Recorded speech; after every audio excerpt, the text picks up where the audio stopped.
Now more than ever, finding your own individual utopia is a shift that many want to make. Moving out of your comfort zone can be a big jump, but trusting your gut, tapping into support, and serving your soul can make all the difference. Listen in for a great discussion to hear how. This is a real intuitive risk that I'm taking. Yeah. I may not have the whole plan, or I may not have all the details, but I'm going to move forward. Yeah. I would say it probably sounds airy-fairy, but honestly, just breathe into it. You don't need to have all of the answers. If you just breathe into it and you give yourself that quiet time, the answers will come. Yeah. So I've got this innate feeling inside that says no matter what, I'll always be okay. Yeah. And I would want to encourage everybody to just get quiet, and you'll get that feeling inside too that says you might not have it all figured out, but you'll always be okay. Yeah, I do. Welcome everyone to the Pollinating the Planet with Love show. I'm your host, Beth Bell, and we're here to talk about life journey lessons and of course the pearls of wisdom we've learned along the way. Claire Rogers is a keynote speaker and coach who works with individuals who are stuck in their comfort zone and struggling to live their dream life. She helps people to rediscover their passions and develop healthy habits and empowering beliefs to move out of their comfort zone to live happy, healthy, fulfilling lives. Through her powerful coaching, she aids her clients into realizing key insights, which in turn empowers them to initiate and implement meaningful change to bring their dreams and aspirations to fruition. Prior to founding Utopia, for 20 years, Claire held senior global director roles within the financial services and travel industry, where she developed an expertise in building diverse, high-performing sales teams across multiple regions. So lovely to have you here, the way from London. Yes, thank you for inviting me. Okay. Yeah, we're both here in lovely San Diego. Yeah. I always like to start with the question, what did you think you were going to be when you grew up, and are you doing that now? So I was always a kid that didn't know what they wanted to be when they grew up. Okay. I never knew what my natural talent was. I would see people who were really good at drawing or really good at school, and I was none of those things. I was a C student at best, a real trier, but just didn't get the good grades, and I just didn't know what my superpower was. And I didn't discover it until later in life, and I realized that actually my natural talent is I have a huge heart. But I didn't realize that as a kid. Okay. And so my whole career has been a pure accident. It wasn't chasing my dreams because I didn't really know what my career should be, because I didn't know what my talent was. Yes, and look what you're doing today. Yeah. Okay. So then at what point in your life did you sort of stumble into, it sounds like maybe your real profession, which is bringing your big heart into the coaching realm? How did that happen? So I think what happened is God, the universe, whatever you want to call it, decided to whack me over the head. And I had been in corporate life for roughly 20 years by that point, and it looked like I'd made it in life. I was making lots of money, and I had all the cool shoes and the handbags, and it looked like I'd made it in life. But I was miserable, and I was working between 12 and 15 hours a day. But I really bought into that whole affluence lifestyle. I thought that's what I'm supposed to be doing in life. You're supposed to be collecting stuff.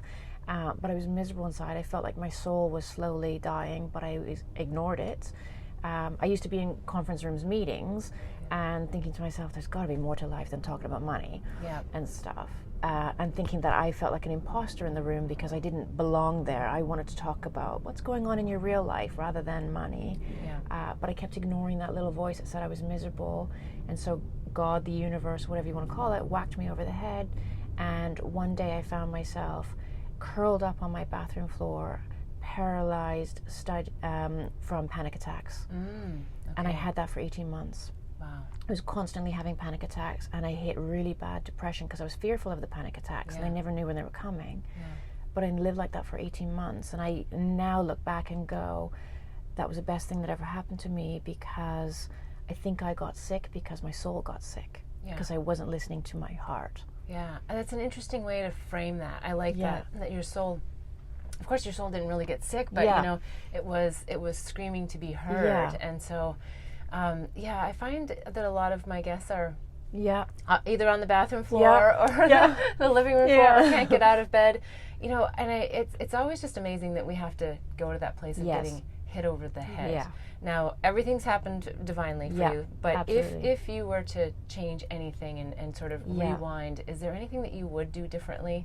I think I would have listened to that voice a lot sooner. Okay. So I remember when I quit corporate life, I mean, I was giving up a job, I was a director, I was making 6 figures. Everybody thought I was nuts, you know, because that's what society tells us that we should be chasing. And I remember when I quit, I remember thinking, I wonder if tomorrow I'm going to wake up and have buyer's remorse and think, oh, what have I done? Yeah. If anything, I woke up and I thought, I should have done this years ago. Right. I should have listened to this voice years ago. I had this innate feeling inside that said, you're always going to be okay. Yeah. You don't need the 6 figures. Yeah. Life will provide itself for you. Like, just trust in that space. So that's what, if I could tell anybody that, if you've got that voice inside that says you're not happy, listen to it. Yeah. Your gut knows. Yeah, and I think, you know, knowing what you do now, which is coaching, Yeah. we're not quite there, but, you know, what is a tip or a tool that someone could use? Because, well, let me say this. I recently was having a similar conversation just casually with some friends, and I remember the gentleman saying, you know, sometimes I would just stay in the shower an extra 10 minutes. And I was like, wow, you know, like, because he just didn't want to go to work. Yeah. And I think so many people suffer from this resistance to what they're doing, and they don't see the road out. So I know for everybody it's probably different, but is there a tip or a tool that you've been able to really embody that helps? 100%. I would advocate this to everybody. Meditating saved my life. Yes. You really did. I remember when my soul got sick, my mind got sick, everything was sick. The only thing that I could grasp in the calm was to get quiet.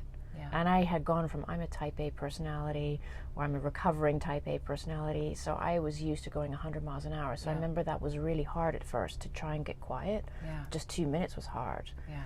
But I gradually started doing it, and now I meditate every day for about an hour at a time, and it honestly saved my life. So that would be my tool to everyone, is just don't tell yourself you can't be a meditator. I think most people think that when they meditate, they have to shut their brain off and have no thoughts. That's not the purpose of meditating. It's just giving your chance to get quiet. Yeah.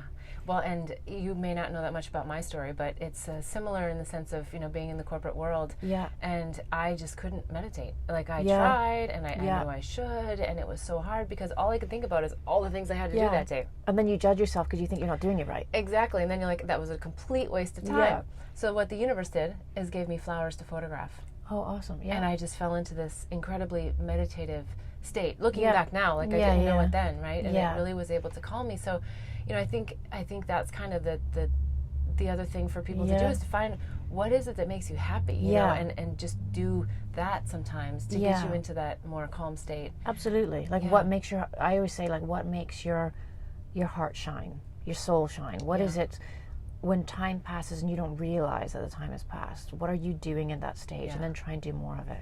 Yeah, yeah. You know? And yet I find a lot of people still reach to alcohol for that calm and quiet, you know, time to try to get out of their or TV or social media or something like that. And it's scary to get quiet in your mind. You don't know what's going to come up and so forth. But I'd say, don't give it up straight away. Like, just keep trying every day, and you'll get it eventually. Okay, so you basically are on the floor, and you know that there has to be another way, and you know that there's no choice now because your soul has really spoken. Yeah, the voice is loud and clear. Tell us a little bit about the fears that you might have had. Oh, sorry, carry on. Yeah, just pulling yourself off the floor, knowing what you were being called to do.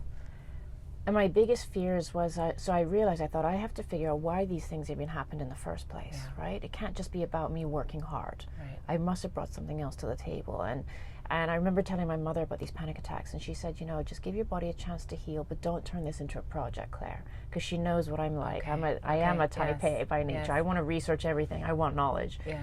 And I said, yes, of course, Mom, I'm not going to make it my project. I absolutely made it my project. I read everything I could about panic attacks, depression, and then I went into understanding what the soul is, the mind, everything. I was craving knowledge. And I realized that I can't blame the corporate world exclusively for these panic attacks. I realized that I had carried, basically, at that point I was 40 years of fear in my life.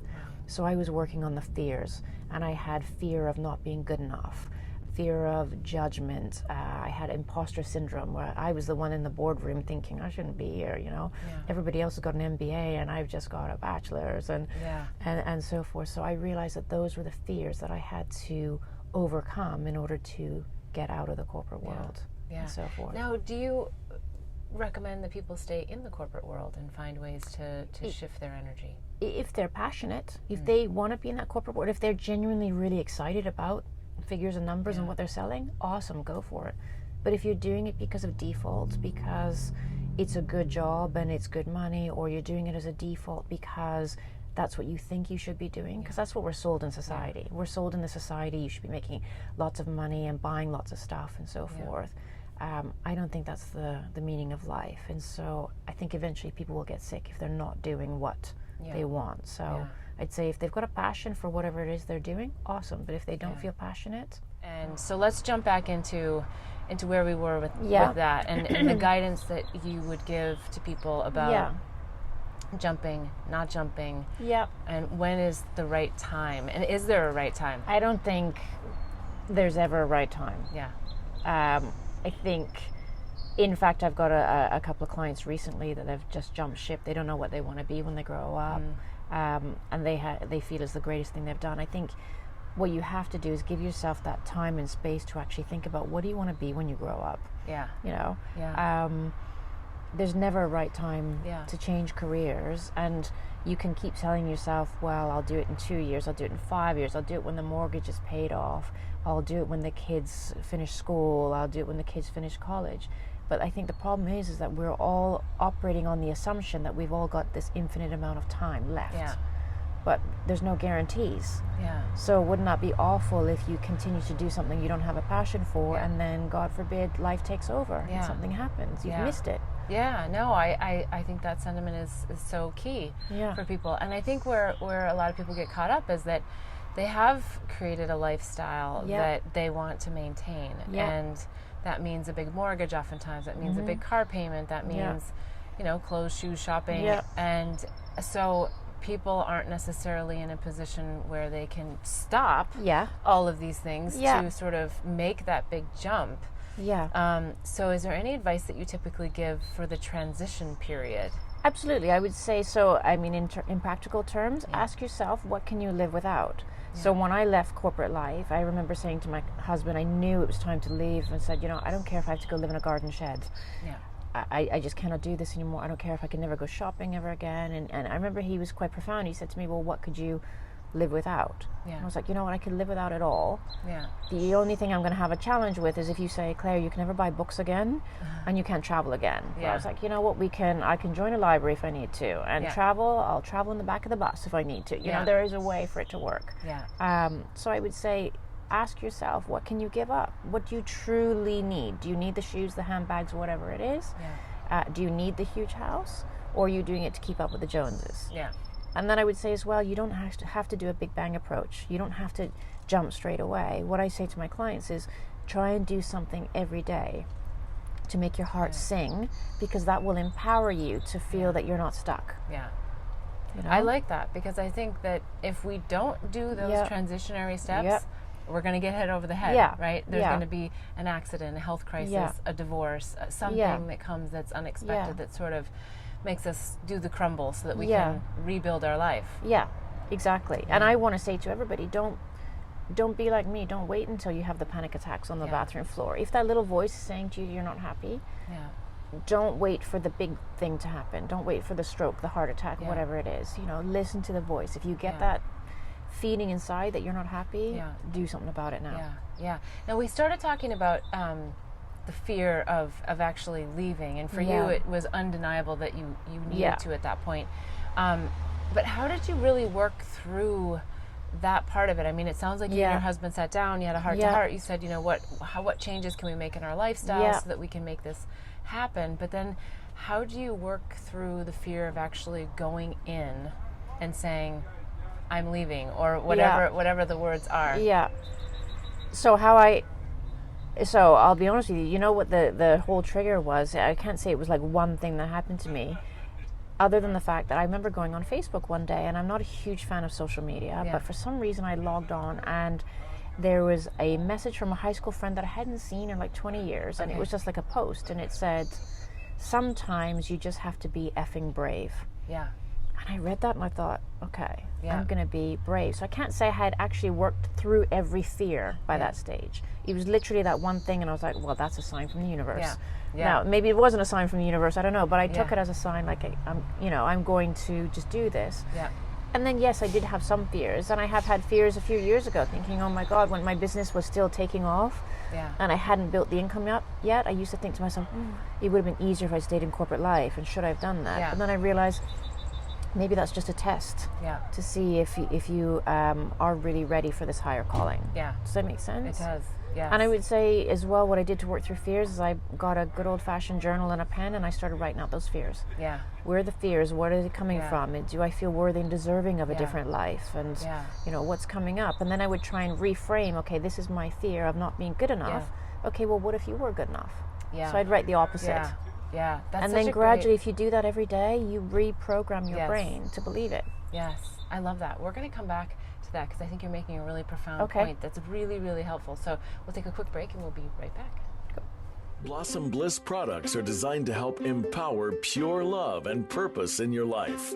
It's through the power of words, flowers, and symbols that our products assist you in creating a blissful life.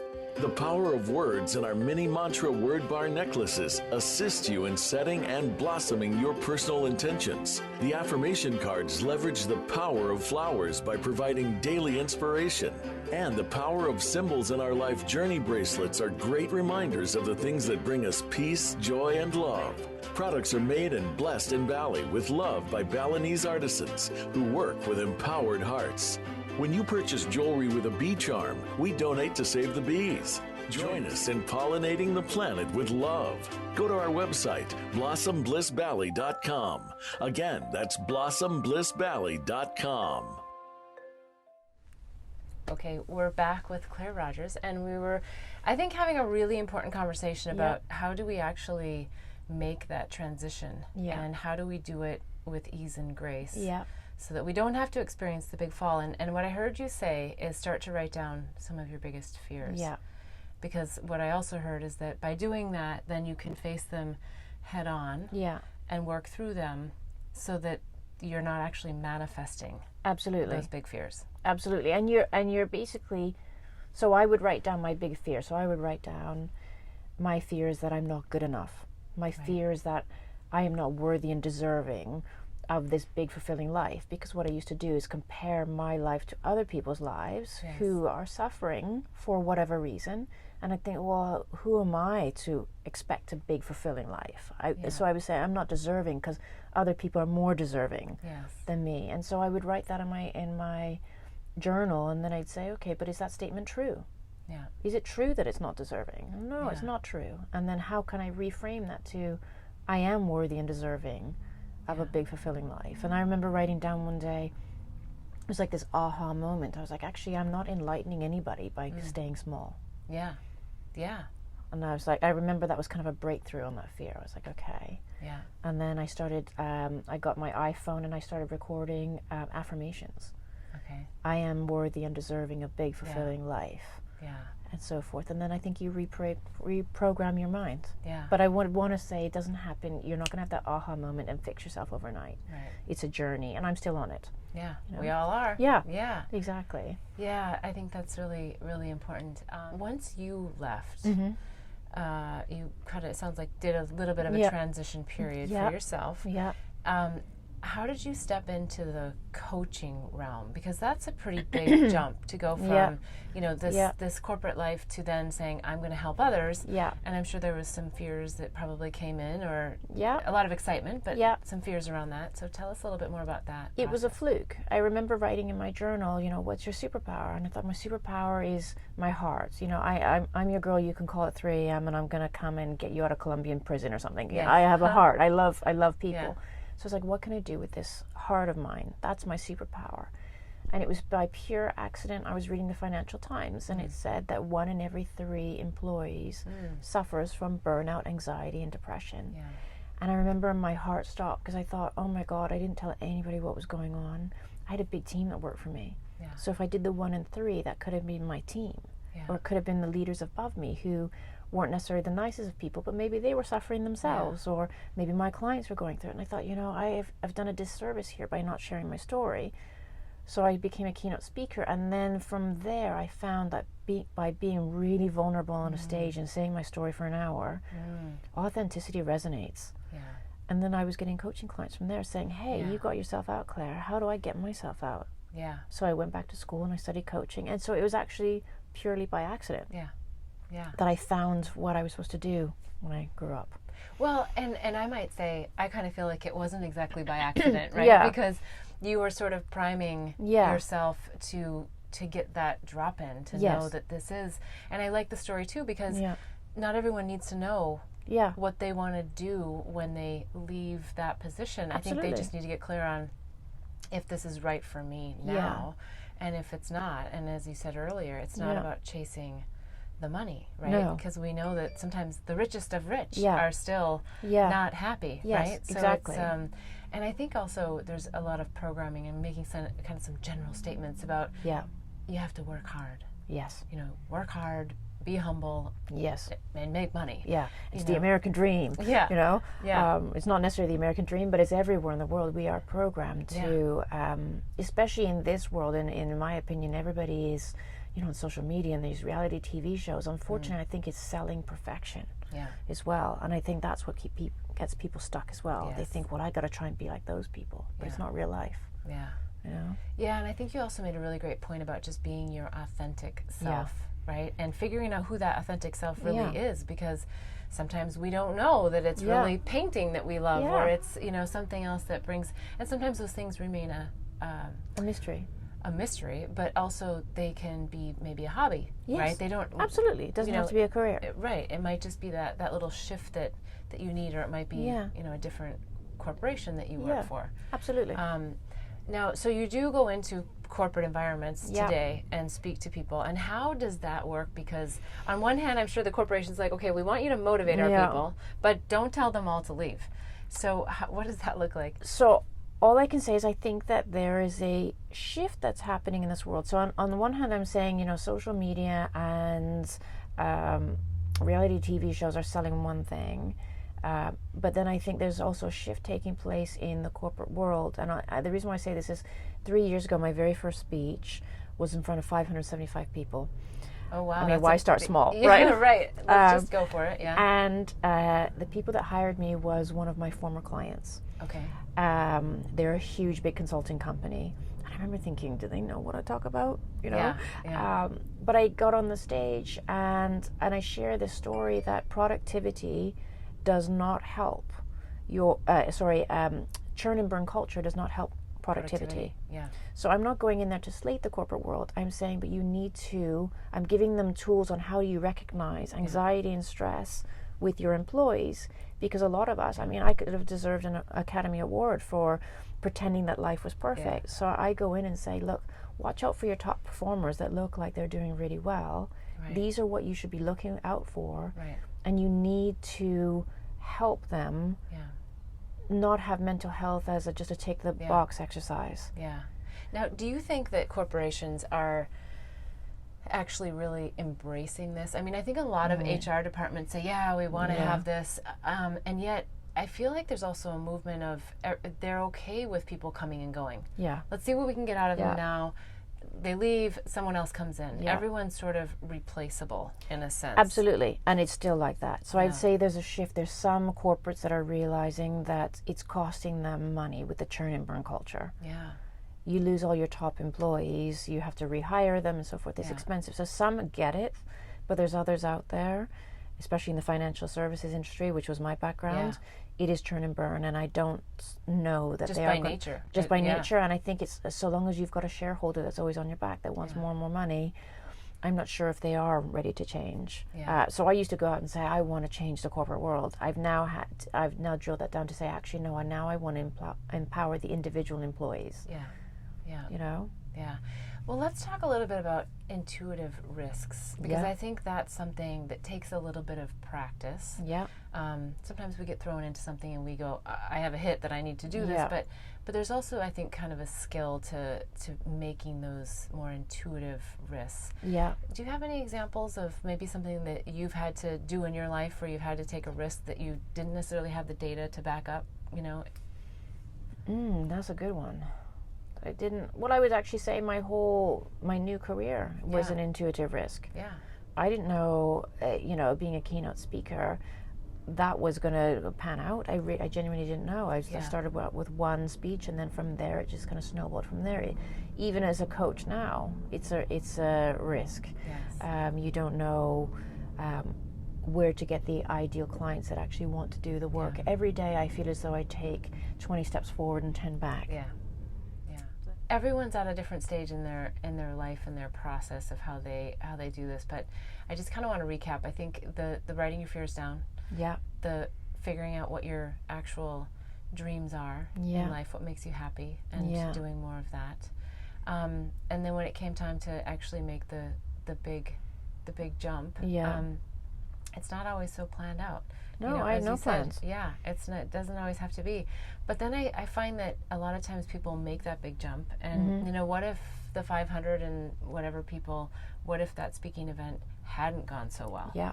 Right? Then what kind of advice do you give to people to keep going? Because they're clearly on a journey, and not every juncture provides. Absolutely, and I'll be honest with you as well. I'm an entrepreneur as well, so I'm on that same road where sometimes you've got those highs and other times it's down and so forth. I mean, you have to navigate that as well.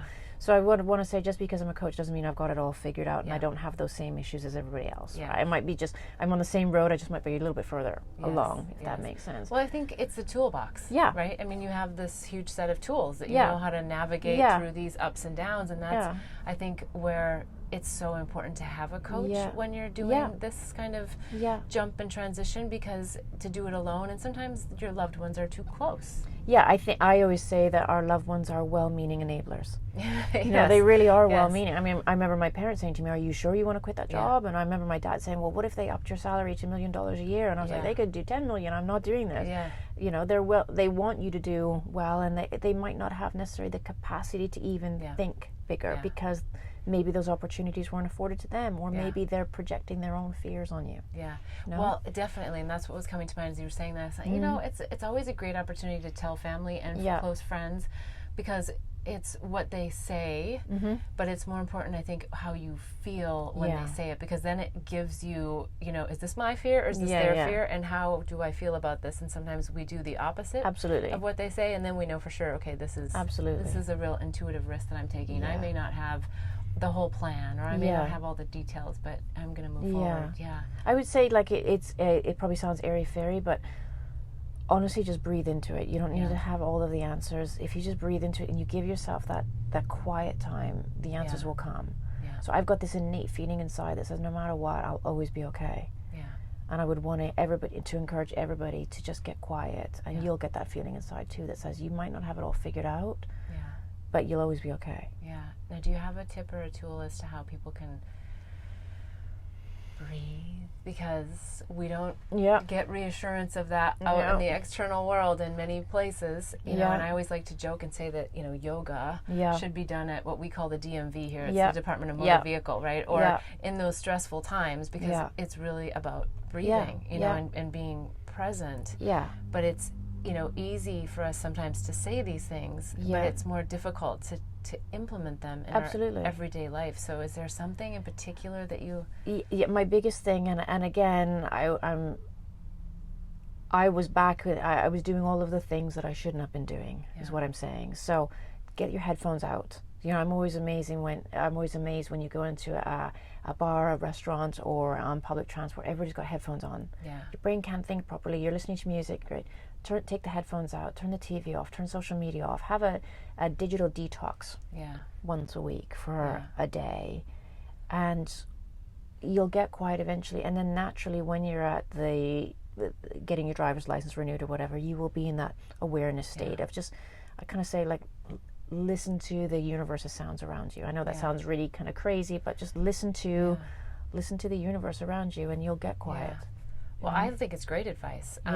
I mean, I'm a big fan of Mother Nature. Yeah, so, so you know what I mean. I said to you earlier, listening to the birds, it's like, you know. Harnessing that power is incredible. But I also find that, because I've been in Bali for the last 5.5 years and Asia for 7.5 total, and every time I came back into the U.S., what you're talking about, these headphones, the disconnect between people, just like not having an empathy or compassion for our fellow mates who are, I'm not saying we need to be sad because the guy next to us is struggling, but there is an energy that we can extend to someone that is by being present. By being present and by connecting and making eye contact. Exactly. And it's just, the whole social media and it's just, for me, I call it noise. It's this constant noise. Yeah.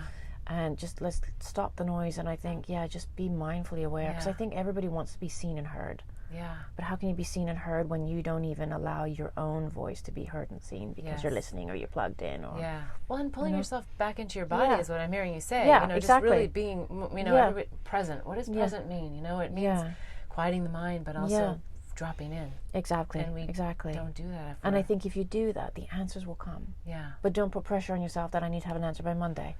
Yes, because I think the answers, I've had my answers in my calling, but they're not stopping. Right. I'm still getting new questions all the time and new answers. Yes. Right? Yes. Okay. Well, we're going to take a quick break, and we'll be right back. Cool. Blossom Bliss products are designed to help empower pure love and purpose in your life. It's through the power of words, flowers, and symbols that our products assist you in creating a blissful life. The power of words in our mini mantra word bar necklaces assist you in setting and blossoming your personal intentions. The affirmation cards leverage the power of flowers by providing daily inspiration. And the power of symbols in our life journey bracelets are great reminders of the things that bring us peace, joy, and love. Products are made and blessed in Bali with love by Balinese artisans who work with empowered hearts. When you purchase jewelry with a bee charm, we donate to save the bees. Join us in pollinating the planet with love. Go to our website, blossomblissbali.com. Again, that's blossomblissbali.com. Okay, we're back with Claire Rogers, and what an incredible conversation. I always love these, and such great advice, not just as a coach, but as someone who's really done it and been through it and walking the walk. Yeah, exactly. So I would love to talk a little bit about the specifics of your programs and services that you provide, because I just know that there's millions of people out there that can really benefit from what it is that you do, and that probably want to tap into that big heart of yours. Yeah, so I've got a few offerings. So I do one-on-one coaching, which I love doing. Then there's some people who are introverts out there who don't feel comfortable sharing, and they're happier behind a computer. So I developed a program called Getting Out of the Rut by Getting Unstuck. And it's a 12-week program, and they can go online, and it's a self-development program, and they learn all of the tools that I would be teaching via videos as well as exercises and so forth. So if they don't feel comfortable speaking, which is fine, then they can do it themselves, and then they can email me if they've got questions or anything like that. Maybe a good starter point just to get... Yeah, exactly. Just to get comfortable, so they can do that themselves. And then I've created something new a few months ago, which I love. So I've learned it's exclusively for women, and it's called Boot Camp Your Life. And I get a maximum of 6 women together at a time. We do it virtually, get together every 2 weeks, and we go through that online program together. And every 2 weeks we talk about what's the insights, what's the learnings, and then I kind of we do group coaching, because what I've learned is actually that women work better together. They hold each other accountable, and it's a safe space. So it's 6 women and me on the phone. And we talk for an hour at a time every 2 weeks, going through that online program of what have you learned, what are the insights that are coming up, and you're reaffirming their feelings and validating them together. Well, that's interesting, because I think women can be really tough. Yes. And so it sounds like somehow miraculously the universe aligns the right women. In a safe space that want to really help the growth of the group. Exactly. Not just... And then you're creating a community as well. Yeah. Right? So that if I'm not around, they can contact each other and so forth. Yeah. So. Yeah. And how do you find the power of women as opposed to having a mixed group? What was the women I find are more inclined to I don't want to say be authentic. I think women are more inclined to open up straight away. Okay. Men, I find initially, in my experience anyway, want to kind of joke about it, or it takes a lot of prodding, because I don't think maybe traditionally they've been told it's a safe space to actually share their feelings. Okay. And so forth. Whereas women, I think we are nurturers by nature. Yeah. We talk about our feelings. Yeah. So men, I find, take a little bit more prodding, and I find that they don't necessarily want to work in a group because they don't want to share their feelings with men. They think maybe they're not necessarily tough enough and so forth. So we usually do one-on-one. Yeah. Well, and I would think that there's probably a great healing that can happen in a group of women as well. Absolutely. I think we often get put in our masculine in corporate environments. Yeah. And it allows us to still talk about maybe some of those masculine endeavors that we have in our life, but in a much more feminine way without the... Absolutely. And I think as well it makes women realize that they're not so alone. Yeah. Because I mean, I certainly remember when I was going through my stuff, I used to think, oh, it must be just me. Yeah. So it actually reaffirms to other women that, hey, it's not just me that's going through this or feeling this and so forth. And so it indirectly it's validating their story. Yes. So I know you're in London, but you do Skype calls, yeah, I'm sure, so it's Zoom, Skype, it's Skype, Zoom, FaceTime, and so forth. I think the world is global. I talk to people all over the world. I've got clients in Australia, South Africa, Canada, here. I mean, I've got them everywhere. You know? Yeah. And do you see any differences? I'm curious about, your conversations and coaching with women and No, people. if anything, I've realized that we are all more alike than we're different. I always say, we've all got two eyes, a heart, and a soul. Yeah. And we all have that same common humanity. Yeah. And so forth. And I think most of the fears that I'm hearing come up and it's usually I'm not worthy, I'm not deserving, people are better than me. That's a huge thing I hear. Other people have it figured out and I don't. Yeah. It's a global feeling. Yeah. Yeah, interesting.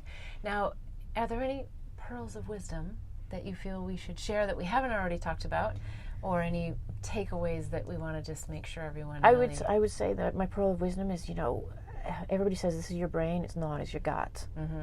So trust your gut. I that's my biggest tip is that, I ignored my gut for a long time. I had a lot of gut instinct that told me don't date this boy, that boy. I've kissed a lot of frogs over the years. I've done a lot of things in my career that my gut said wasn't the right thing. I'd say we've got a gut for a reason, so trust it. If you've got that gut feeling or that inner voice that says this is not working for me, listen to it. Yeah. And your programs, I would imagine, help people to really identify with that gut feeling, so that they can be more cognizant of, okay, this is absolutely. And I would also say as well, please don't think that other people have got it figured out and they're better than you. I hear that all the time. People are saying, so and so's got it figured out, they're better than me. They're not. Nobody's better than you. We're all equal. And I think it is getting back to that authentic self. Yeah, wonderful. Absolutely. Okay, well, this has been fabulous to have you on the show. Yes. Fantastic. Cool. Yes, so we'll be in touch. And absolutely. Websites, let's give them... Yep, so my website is www.itopiacoaching.com. And that's ITOPIA coaching.com. Yep. So it's Utopia because I played on the words utopia and individual. So everybody should be looking for their own individual utopia. I love that. Yeah. Okay, yes. And do you do LinkedIn, Instagram, or is there any... so it's all of it is Utopia Coaching. Facebook, Instagram, and LinkedIn, And we'll put that all in the links below. All right, well, wonderful. And if you're looking to be in touch with me, I'm at bethbell.me. And on Instagram, I'm Queen Bliss Bee, because I give the pictures that I take of flowers and the messages that the flowers give me. Yeah, so that's kind of fun. Until next week, wishing you bliss so that you too can help in pollinating the planet with love. Up next, when you like my page, Beth Bell Live, and join me each week as I invite a new guest into the mobile recording studio to help in pollinating the planet with love.